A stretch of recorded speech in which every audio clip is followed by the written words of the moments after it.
Hello guys, welcome to my YouTube channel. आज के इस वीडियो में हम फिर देखेंगे, जैसा कि देख रहे थे, मूविंग चार्ज एंड मैग्नेटिज्म। तो इसमें बहुत सारे प्रॉब्लम हम कर चुके हैं और आज के इस लेक्चर में एक प्रॉब्लम है जो कि जेईई एडवांस 2006 में ये क्वेश्चन पूछा है, वो भी 5 मार्क्स का है।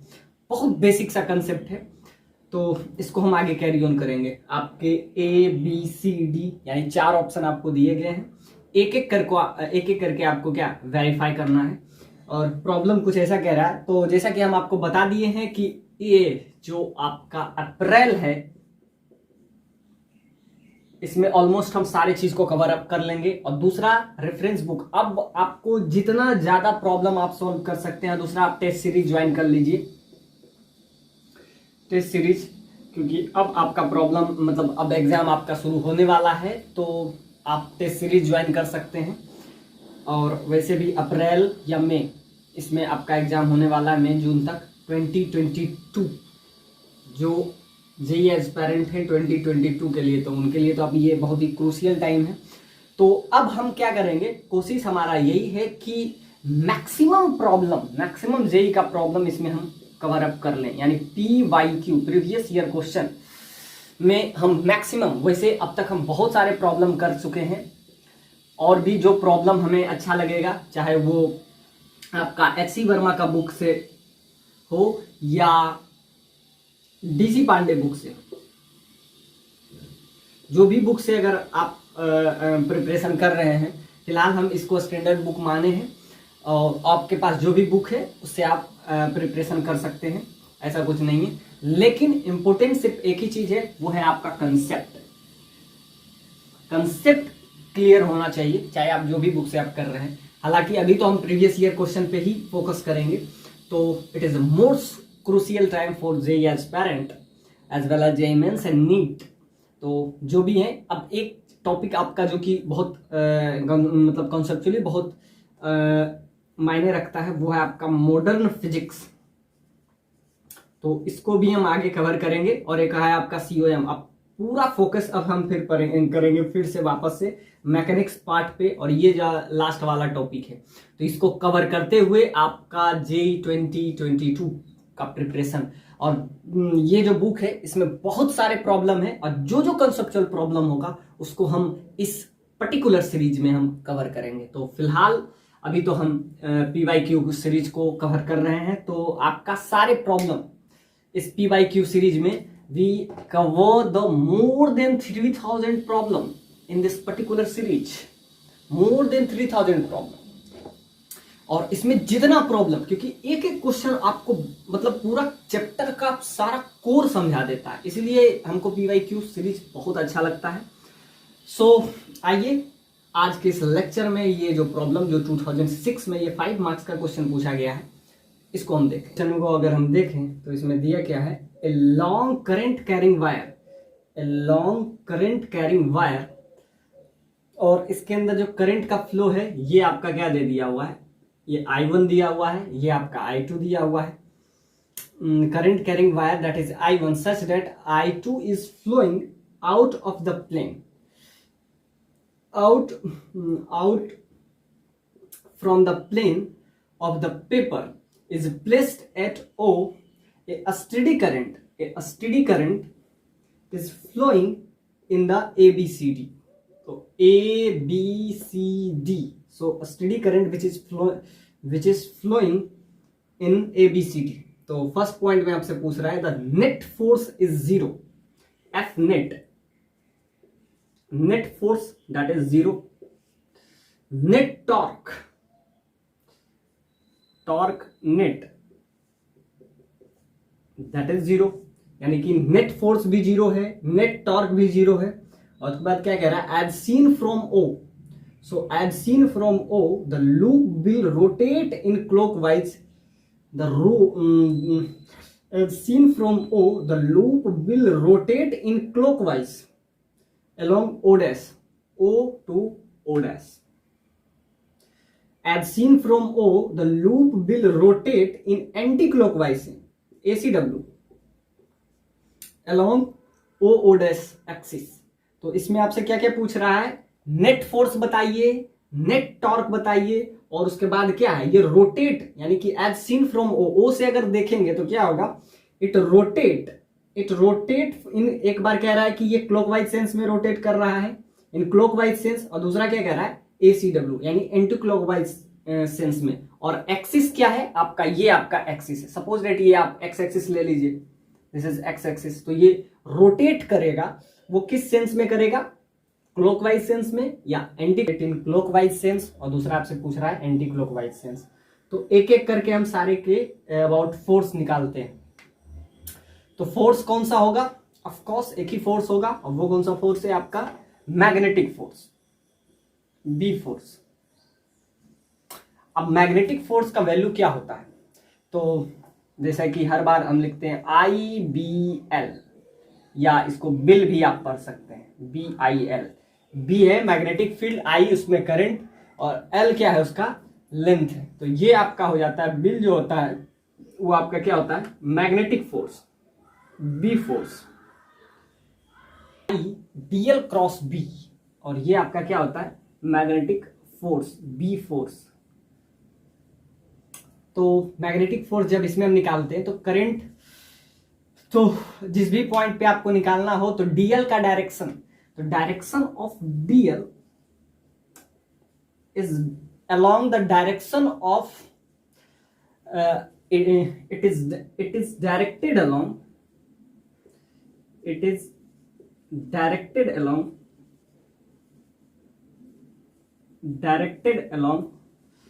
the direction of current, यानी कि DL का डायरेक्शन जब भी निकालना हो तो हम क्या देखेंगे, it is always directed along the direction of current. तो करंट यहां पे आई है, तो करंट का जो डायरेक्शन होगा वही डायरेक्शन DL का होगा। अब हालांकि DL होता क्या है, एलिमेंट्री लेंथ होता है, तो DL is just a elementary length.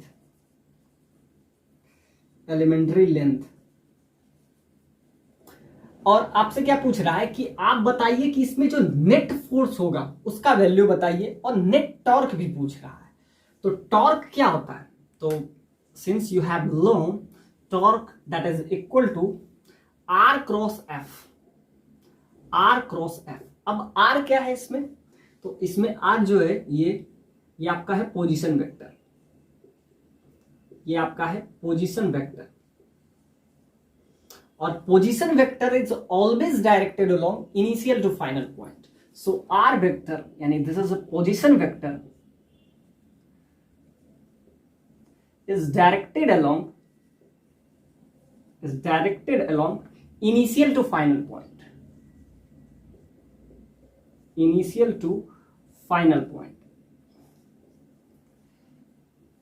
तो ये हमेशा इनिशियल से फाइनल पॉइंट की तरफ ये डायरेक्टेड होता है। अब इसमें आपसे पूछ रहा है कि नेट टॉर्क बताइए, यानी कि टॉर्क AB के वजह से, BC के वजह से, फिर CD के वजह से, फिर AD के वजह से, यानी कि सारे का अलग अलग पॉइंट पे लाके लास्ट में सारे को ऐड अप कर लेंगे, उसके बाद हमारा क्या आ जाएगा, नेट फोर्स या नेट टॉर्क। और ये क्वेश्चन बहुत कमाल का क्वेश्चन है, और ये प्रॉब्लम मतलब मूविंग चार्ज या मैग्नेटिज्म का बहुत बेसिक और स्टैंडर्ड प्रॉब्लम है। अब इसमें अगर हम देखते हैं कि I DL क्रॉस B, अब DL से B, तो DL का डायरेक्शन तो ये इधर है, आपको निकालना क्या है, आपको निकालना है यहाँ पे मैग्नेटिक फील्ड, तो B मैग्नेटिक फील्ड, यानी कि यहाँ से DL का डायरेक्शन तो इधर है, जिधर डायरेक्शन करंट का है उधर से। अब मैग्नेटिक फील्ड एक तरफ यहाँ पे आपको क्या दिया हुआ है, long current carrying wire, I1 is such that and I2 is just out of the plane. अब ध्यान से देखिए, एक आपका इन ऑफ द प्लेन है, मतलब कि ये जो है इस डायरेक्ट, तो यहां से अगर हम DL क्रॉस B निकालें, अब ध्यान से देखिए इस पर्टिकुलर पॉइंट पे मैग्नेटिक फील्ड का डायरेक्शन क्या होगा, तो यहां से अगर हम निकाल लें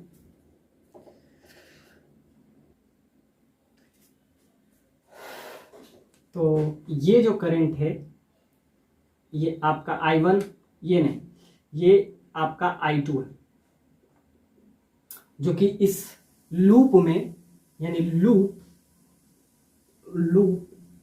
A B C D में रोटेट कर रहा है।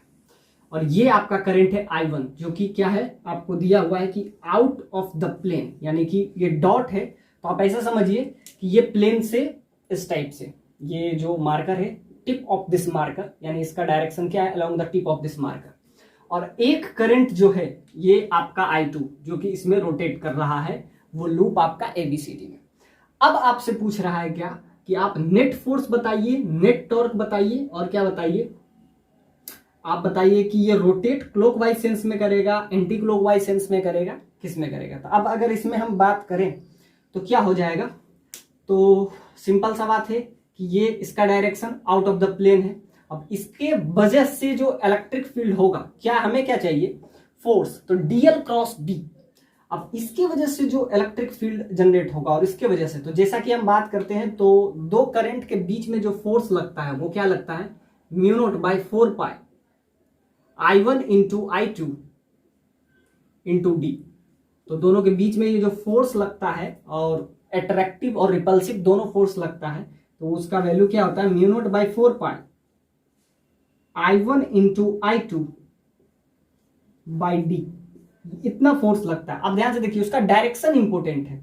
तो यहां से अगर हम निकालें तो फोर्स ड्यू टू AB, यानी फोर्स ड्यू टू AB की वजह से अगर हम फोर्स देखें तो क्या लिखेंगे, I DL क्रॉस D।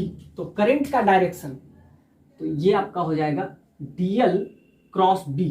अब ध्यान से देखिए, इसका डायरेक्शन क्या है, तो ये आपका है आउट ऑफ द प्लेन, यानी कि डॉट अगर क्रॉस रहे, अब ध्यान से देखिए, अब तो मैग्नेटिक फील्ड शुरू ही हो रहा है, तो क्रॉस का मतलब प्लेन के अंदर, इनवर्ड, और डॉट का मतलब आपका हो जाएगा आउटवर्ड। अब ध्यान से देखिए, डॉट का मतलब आउट ऑफ द प्लेन और क्रॉस का मतलब इन ऑफ द प्लेन, यानी कि इनवर्ड ऑफ दिस प्लेन। अब ये इसका डायरेक्शन है आपका क्या है, तो DL और B के बीच में, तो जो करंट का डायरेक्शन होता है ऑफ कोर्स वही डायरेक्शन क्या हो जाता है, DL का। तो DL और B के बीच में अब मैग्नेटिक फील्ड इसके वजह से जो प्रोड्यूस होगा, ये आउट ऑफ द प्लेन है, तो आप ऐसे देखिए, तो इसके वजह से जो होगा तो इस टाइप से करंट का डायरेक्शन। अब इसमें हम क्या लगाएंगे, फ्लेमिंग का left hand rule, using Fleming's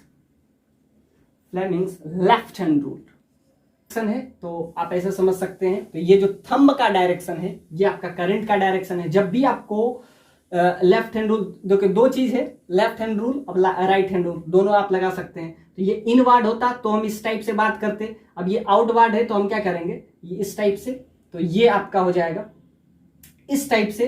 तो ये आपका थंब का डायरेक्शन है, तो थंब का डायरेक्शन क्या होता है, तो ये डायरेक्शन आपका हो जाता है करंट का डायरेक्शन, तो ये पाम का डायरेक्शन हो जाता है। तो पाम का डायरेक्शन आपका क्या हो जाता है, मैग्नेटिक फील्ड का डायरेक्शन होता है। और ये जो आपका ये जो फोर फिंगर है, और फोर फिंगर का डायरेक्शन हो जाता है, तो फोर फिंगर का डायरेक्शन उस पर्टिकुलर पॉइंट की तरफ डायरेक्टेड होता है। अब ध्यान से देखिए, ये डायरेक्शन है तो इसके तरफ हो जाएगा। तो सिंपल सा बात है, DL का डायरेक्शन, तो DL का डायरेक्शन होता है करंट के direction. So the direction of DL is just along the direction of electric current. तो इसका डायरेक्शन वही होगा जो किसका डायरेक्शन होगा, तो ये डायरेक्शन वही होगा जो करंट का डायरेक्शन है। तो अगर हम यहां से IDL क्रॉस B निकालते हैं तो यहां से आपका क्या आ जाएगा, तो यहां से आपका आ जाएगा फोर्स ड्यू टू AB। तब ये क्वेश्चन बहुत आसान है, तो हम क्या करेंगे, सारा को लास्ट में ऐड कर देंगे, IDL क्रॉस B। अब DL क्रॉस B, तो सिंपल सा बात है, DL का डायरेक्शन क्या है, वही डायरेक्शन है जो करंट का डायरेक्शन। अब इसके वजह से क्या हो जाएगा, तो इसके वजह से इस टाइप से, using Fleming left hand rule, तो यहां से आपका क्या आ जाएगा, इसके तरफ डायरेक्टेड DL क्रॉस B क्या है, मैग्नेटिक फील्ड। तो इसकी वजह से जो मैग्नेटिक फील्ड प्रोड्यूस होगा उसका डायरेक्शन क्या होगा, तो उसका डायरेक्शन इधर है, और इसका DL क्या है, तो इसका भी डायरेक्शन इधर है। तो दोनों का डायरेक्शन सेम होने के वजह से तो क्या हो जाएगा, DL और B के बीच में एंगल सेम है क्या। अब इसके वजह से हम क्या लगा रहे हैं यहाँ पे, using Fleming left hand rule. तो यहां से हम यूज करेंगे, तो ये जो थंब का डायरेक्शन होता है, यानी कि ये जो आपका थंब का डायरेक्शन होता है, ये डायरेक्शन किसका होता है, ये डायरेक्शन करंट का होता है। और ये पाम का जो डायरेक्शन होता है, ये मैग्नेटिक फील्ड का डायरेक्शन होता है, और ये जो 4 फिंगर का डायरेक्शन होता है उस पर्टिकुलर पॉइंट पे। तो इसके वजह से अगर हम निकालें इस पर्टिकुलर पॉइंट पे, किसी भी एक पॉइंट पे अगर हम निकालें कि फोर्स का वैल्यू क्या होता है, तो हमेशा हम यूज करते हैं फोर्स के लिए हम बिल इसको याद करने के लिए हम क्या यूज करते हैं, एफ, यानी force due to magnetic field, that is basically बिल। अब उसको अगर किस टाइप से हम देखते हैं, क्योंकि ये फोर्स का direction it is a vector quantity, so we can write in this form, that is a vector form I DL cross B. तो डीएल का डायरेक्शन वही होता है जो करंट का डायरेक्शन होता है। तो सिंपल सा बात है, यूजिंग लेफ्ट हैंड रूल, तो लेफ्ट हैंड रूल की तरफ तो इधर इसका डायरेक्शन हो जाएगा, तो डीएल का डायरेक्शन भी वही है जो मैग्नेटिक फील्ड। तो इसके वजह से जो मैग्नेटिक फील्ड प्रोड्यूस होगा उसका डायरेक्शन इधर है, इसके वजह से करंट का डायरेक्शन तो सिंपल सा तो उधर है, यानी दोनों का डायरेक्शन सेम है। तो हम यहां पे लिख सकते हैं आई डीएल। अब इसका कुछ ना कुछ तो लेंथ होगा, of course this is A B, तो इसका कुछ ना कुछ लेंथ ही होगा इनटू बी, और दोनों के बीच का एंगल बहुत इंपॉर्टेंट है क्योंकि दोनों का डायरेक्शन सेम है। इधर डायरेक्शन डीएल का डायरेक्शन है वही है जो करंट का डायरेक्शन है, और इसके वजह से यानी कि ये जो I1 है, ये जो आपको दिया हुआ है this is out of the plane, तो आउट ऑफ द प्लेन है तो इसका डायरेक्शन कुछ ऐसा होगा। पाम का डायरेक्शन है तो ये आपका मैग्नेटिक फील्ड, तो अगर इसके वजह से मैग्नेटिक फील्ड किधर होगा तो इधर होगा। अब सिंपल सा बात है, ये आपका 4 फिंगर है, ये डायरेक्शन होता है उस पर्टिकुलर पॉइंट पे, तो दोनों के बीच का एंगल, तो ये आपका क्या हो गया, तो साइन 0, ऑफ कोर्स सारा सिस्टम 0 हो जाएगा। अब अगर हम BC के वजह से देखें, क्योंकि आपसे क्या पूछा है, आपसे पूछ रहा है कि नेट मैग्नेटिक फील्ड का वैल्यू बताइए, कि नेट मैग्नेटिक फील्ड का वैल्यू क्या होगा। तो इस पे अगर हम देखें तो क्या होगा, अब AB के वजह से जो होगा, और अब इसी का जस्ट कॉन्ट्रास्ट हम कर लेते हैं, तो ये CD के वजह से अगर देख लेते हैं, तो इसमें हम यूज क्या कर रहे हैं, using Fleming's left hand rule. तो इसमें कहता क्या है, तो इसमें जो थंब का डायरेक्शन होता है along direction of current, along direction of electric current, so palm का डायरेक्शन होता है along direction of magnetic field,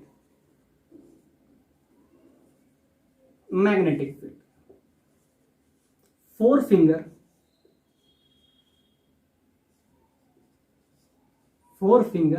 along the direction of position vector, along direction of position vector.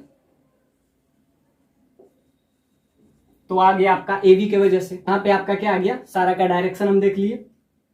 अब हम क्या निकालेंगे, ऐसे ही फोर्स ड्यू टू AB के वजह से तो हम ले ही आए, अब हम ऐसे ही CD के वजह से ले आते हैं, क्योंकि बस दोनों में डायरेक्शन क्या है, अपोजिट डायरेक्शन है। तो सिंपल सा बात है कि इसमें अगर हम निकालेंगे तो इसके वजह से फिर हम यूज करेंगे using Fleming's left hand rule, तो इसके वजह से फिर क्या हो जाएगा, इसका डायरेक्शन इधर हो जाएगा, 4 फिंगर का डायरेक्शन क्या हो जाएगा, position factor, so palm is directed along, so palm का जो डायरेक्शन होगा, यानी कि ये जो पाम है, पाम का डायरेक्शन होगा मैग्नेटिक फील्ड। हमें क्या चाहिए, तो DL cross B, simply use करते हैं हम क्या, डीएल क्रॉस बी, और डीएल का डायरेक्शन क्या होता है, वही डायरेक्शन होता है जो करंट का होता है, सो DL is directed along the direction of current, of course.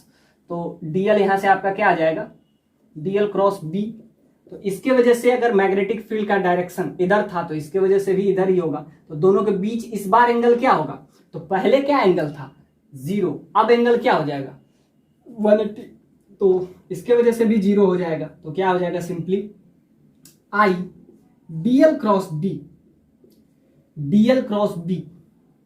तो ये आपका क्या हो जाएगा बी,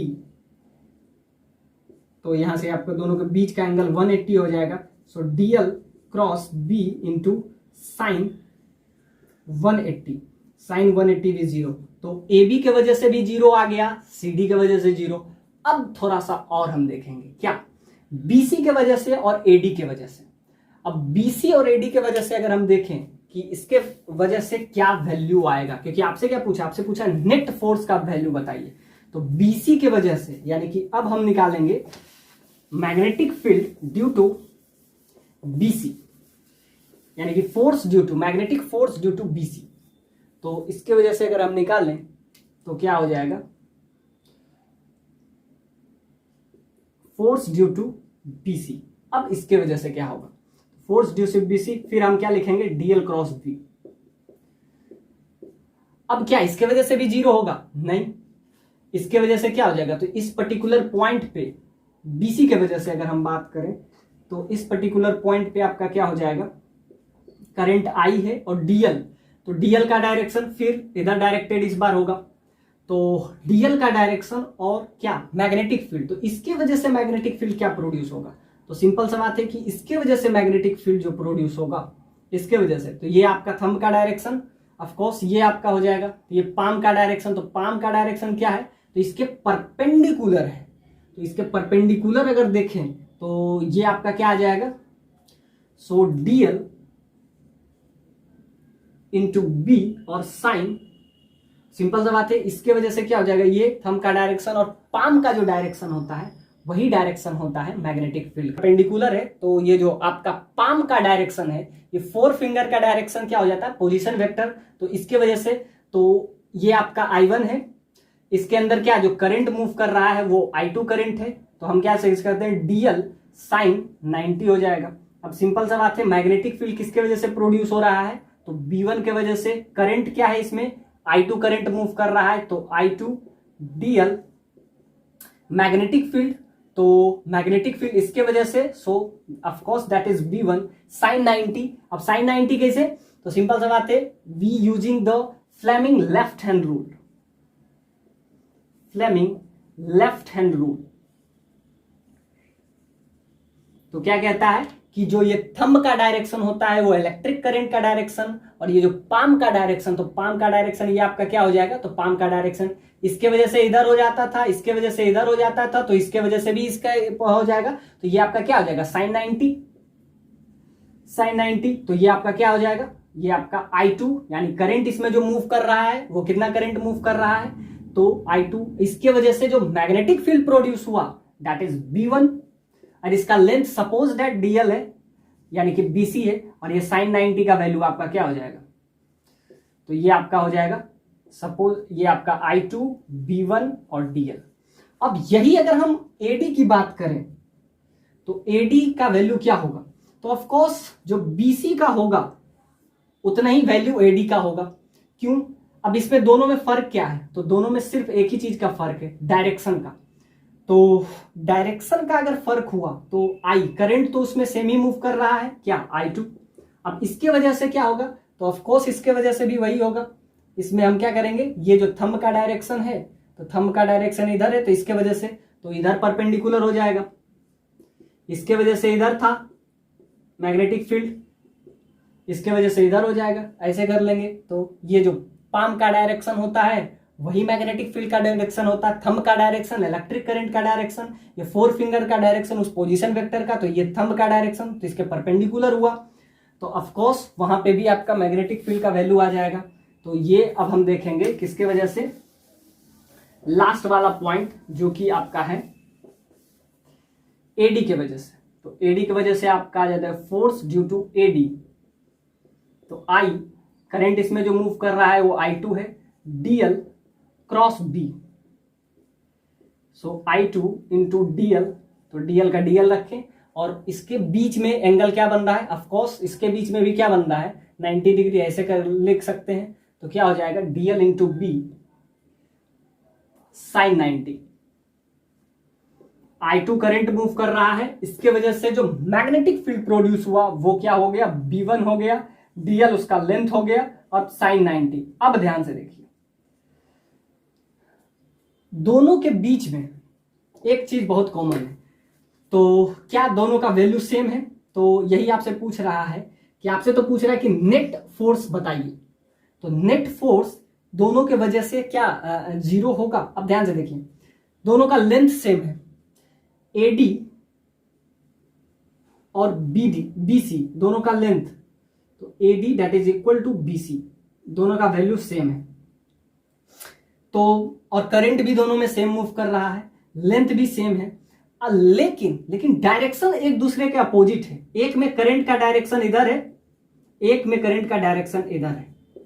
तो अगर हम DL क्रॉस B करते हैं तो एक में क्या हो जाता है, तो DL का डायरेक्शन इधर है। अगर कोई भी ध्यान से देखिए, दोनों एक दूसरे के अपोजिट है, और दोनों एक दूसरे के अपोजिट है, ये दोनों तो आपस में जीरो है। तो अगर हम F नेट की बात करें, नेट फोर्स की, तो हम क्या करेंगे, AB force due to AB plus force due to BC force due to CD force due to, last में क्या हो जाएगा, AD हम ले लिए, अब लास्ट में एक AD बचा। अब ध्यान से देखिए, AB और BC CD के वजह से तो जीरो हो गया। अब एक दूसरे के ये अपोजिट है, अपोजिट कैसे है, करंट का डायरेक्शन, और करंट का जो डायरेक्शन होता है वही DL क्रॉस B होता है। अब ध्यान से देखिए, B तो सेम है, ये वाला सेम है, लेकिन DL का डायरेक्शन अपोजिट है, और DL का डायरेक्शन अपोजिट होने की वजह से F BC that is negative sign of F AD, यानी कि ये आपस में एक दूसरे के अपोजिट डायरेक्शन में है।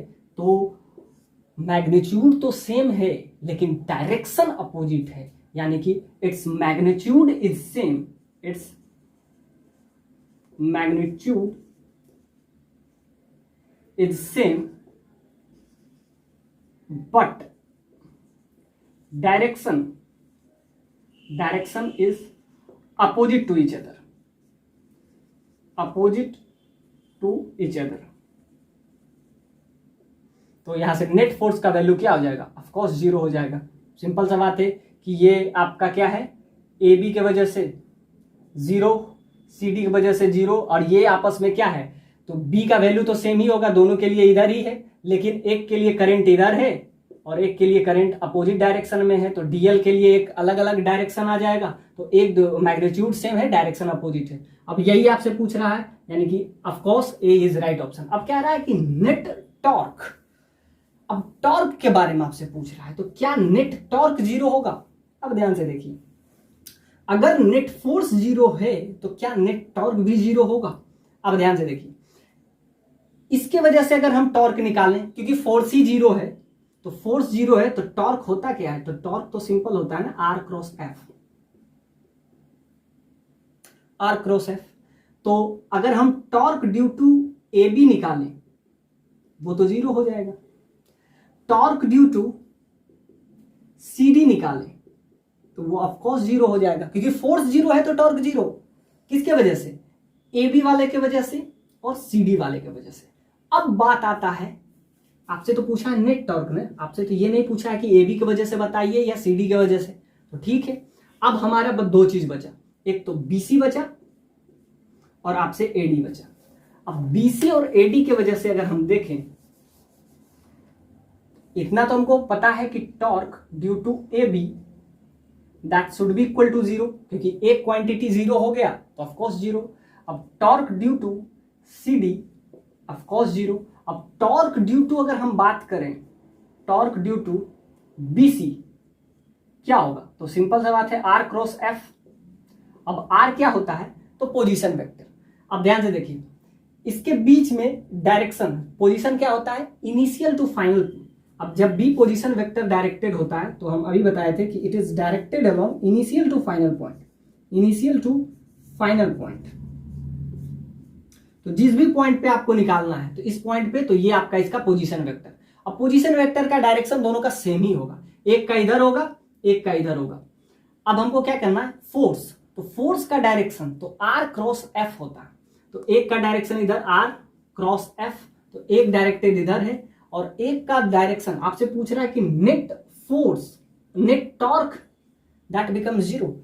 तो दो के वजह से तो जीरो हो गया। अब हम दो का अगर हम चेक करें, किसके वजह से, तो इसके वजह से आपका क्या आ गया, BC के वजह से आपका वैल्यू क्या आ गया, force due to BC that is equal to I2 B1 DL।